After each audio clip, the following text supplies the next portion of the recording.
It's a new era for the world of Formula One, with some of the biggest changes seen in the sport in decades shaking up not only the status quo, but also the spines of the drivers as teams wrestle to rein in the engineering quirks of this year's new cars. Codemasters has followed suit with F1 22, stopping short of infusing this season's back-busting, porpoising phenomenon into its handling model, but tinkering just enough with its reliably robust annual racer that it does feel sufficiently refreshed in a number of the right areas, even if the overall package is bound to be a pretty familiar one to returning fans. Rest assured, there is more to F1 22 than simply a stable of the latest cars and the new Miami circuit.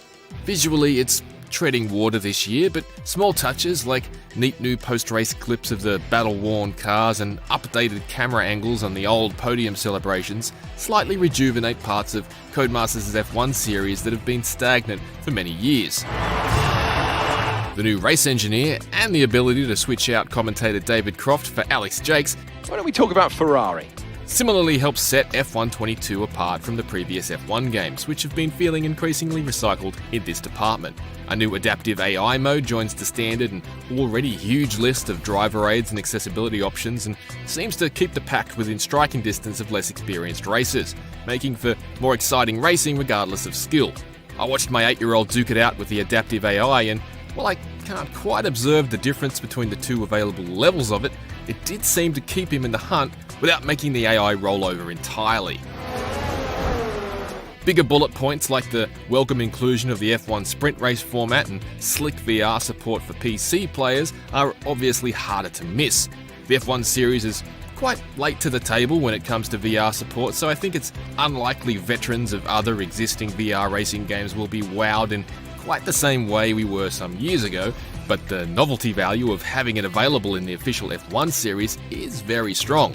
With its dedication to replicating the minutiae of the real thing from the paddock to the track, the F1 series has been a wonderfully immersive recreation of the world's premier motorsport for some time. Experiencing it through a VR lens is doubly so. Yes, fantastic! You just won the Grand Prix! However, not every new feature of F1 22 earns a spot on the podium. With Codemasters confirming earlier this year that further installments of the Breaking Point story mode it introduced in F1 2021 are on a 2-year cadence, F1 22 does not include the next chapter of the studio's airbrushed yet earnest take on a fictional behind-the-scenes F1 fairy tale. In its place is F1 Life, a lifestyle-oriented mode focused on customizing your F1 driver's outfit and living areas, but it feels so vapid that it largely amounts to little more than a monetizable backdrop for the main menu screens. F1 22 puts the focus on this new mode by throwing you straight into tinkering with F1 Life's default settings on first launch. This is your F1 Life. The good thing about this is that afterward, it can be entirely ignored, and doing so ultimately doesn't diminish anything about the typically robust racing experience around it. At best, F1 Life seems like a catch-all to justify a steady stream of rewards for your time playing, only those rewards are just bits of furniture and floor tiles. At worst, it's a mechanism that's here to shake some loose change out of people willing to hand over a few bucks for a cosmetic trinket. Other players can visit your space, but I don't really understand why they'd want to. It's probably a sad sign of the times that while previous F1 games featured iconic cars from the sport's history, F1 22 features an extensive set of designer rugs, lounges, and lamps. No one's been excited about a lamp since Jafar played fullback for Agrabah. In theory, I understand the desire to capture a taste of that lucrative off-track luxury that real-life F1 superstars get to enjoy, and yes, I did get momentarily distracted by the V6 coffee table, but I don't know if adding interior decorating and the ability to dress your driver avatar like an aspiring Puma activewear influencer was the perfect way to do that. The addition of collectible supercars feels a little closer to the kinds of extravagant toys real-life F1 drivers can afford, and there is at least a gameplay component attached to these. Taking some broad inspiration from the Pirelli Hot Laps program that runs at real Grands Prix, where F1 drivers are conscripted to hurl expensive exotics around the tracks with various VIPs aboard. F122 includes high-end supercars from Ferrari, AMG, Aston Martin and McLaren for both hot lapping and a selection of bespoke driving challenges. They're an interesting novelty, very different from anything present in previous F1 games, but in practice they do become a bit one-note, and I eventually found myself opting to skip them. Through no fault of anyone, the supercars themselves are comparatively soggy when measured up to the purpose-built open-wheelers that represent the pinnacle of current F1 engineering, but they do convey a decent enough sense of speed, grip and weight when compared to their contemporaries in rival races. The drifting is surprisingly unspectacular though. A severe lack of smoke leaves it feeling oddly sterile.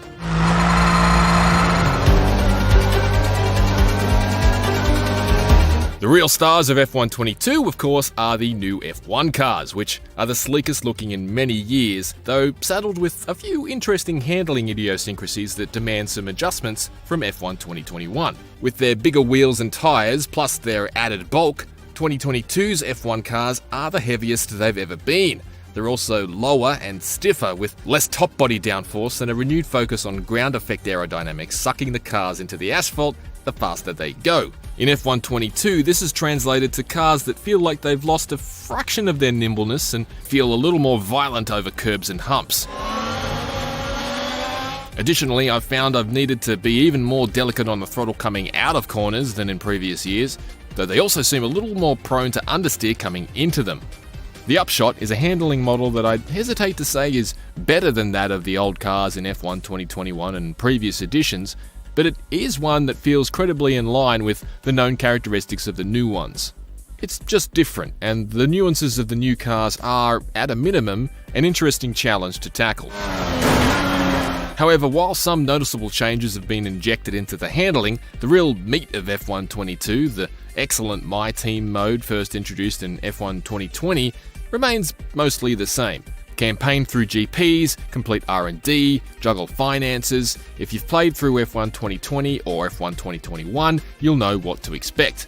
There are a couple of nice amendments though, like the new choice to start your first year of My Team as a richly backed operation with pre-upgraded facilities and a fat enough bank balance to lure a 45-year-old Mark Webber out of his comfortable retirement. The more you offer, the greater the chance of them agreeing to it. The F1 series has always been one of the few races that can make scrapping for a position down the order thrilling, but having the ability to tussle with the top teams straight away makes a lot of sense for returning players who've steered their F1 teams from minnows to megastars multiple times already. Sponsorship decals no longer disappearing off your car despite re-signing existing partners is nice too. It's a small fix, but it was always annoying having to manually put them back on mid-season, even after rolling over their contracts. With its typically deep and rich career mode and its usual class-leading spectrum of assists and difficulty options, F1 22 maintains this series' run as the most fully featured and accessible reproduction of a single modern motorsport on the market, and long-awaited tweaks to some of its most reused elements haven't gone unnoticed either.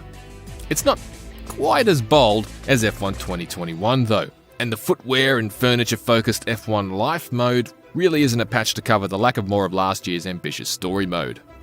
For more recent reviews, check out our verdicts on Starship Troopers Terran Command and Teenage Mutant Ninja Turtles Shredder's Revenge. For everything else, stay on IGN. Oh man, that's it! It's all over and you are the world champion! What a drive! What a season! Well done!